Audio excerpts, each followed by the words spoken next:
C'est bientôt la fin de l'été et il me reste plein de livres à lire, donc on va faire un petit tour.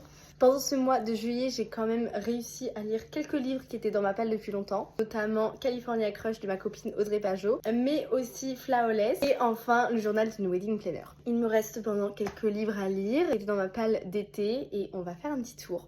Il en reste beaucoup plus que ceux que j'ai lus pendant le mois de juillet, mais l'avantage du mois d'août, c'est que je vais avoir des vacances. On va pouvoir lire un peu plus.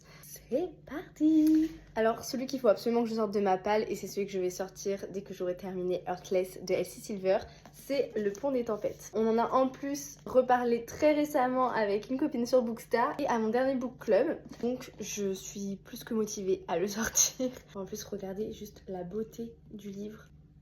J'ai qu'une hâte, c'est de le lire. J'avais donc acheté pour compléter, puisqu'on m'a dit que la fin était assez terrible et qu'il fallait avoir le 2 sous le coude.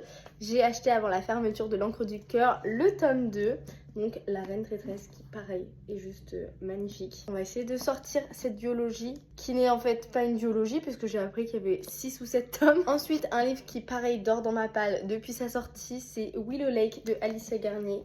Comme vous le savez, Amber Falls, ça avait été mon coup de cœur de l'année dernière et du coup j'avais qu'une hâte, c'était de lire celui-ci. En plus maintenant que je suis partie sur la DA Cowboy, je pense qu'on peut continuer là-dessus. D'autant que la pagination, je pense que ça va me permettre quand même de le lire assez rapidement. Tellement la plume d'Alicia Garnier que je sais que ça va être un coup de cœur, je l'espère.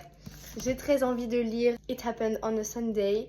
Même si j'ai vu des avis très mitigés dessus, je trouve quand même que le livre est magnifique. Donc bon, c'est pas grave. Je sais que c'est inspiré de la love story de Taylor Swift et Travis Kelce. Donc c'est comme ça qu'il m'a été vendu. C'est pour ça que je l'ai acheté. En tant que Swiftie, bien évidemment, j'allais succomber.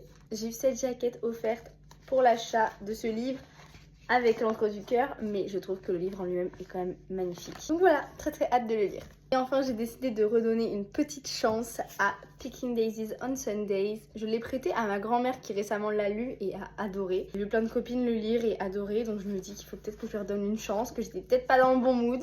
Donc on va relire ça rapidement. Donc voilà, je vais pas vous mentir, j'ai très hâte de finir les pales d'été pour attaquer les pales d'automne sans que la romantaisie commence à me gratter les veines. Plus sérieusement, j'ai plusieurs livres que je suis en train de penser à lire pour cette nouvelle année scolaire. Même si je sais que je vais être débordée par le travail, je pense que je vais quand même m'accorder du temps pour lire parce que c'est quand même ce qui me rend le plus heureuse. Est-ce que ça vous intéresse que je vous montre ma petite pale d'automne pleine de citrouille et de romantaisie? Ça va être super.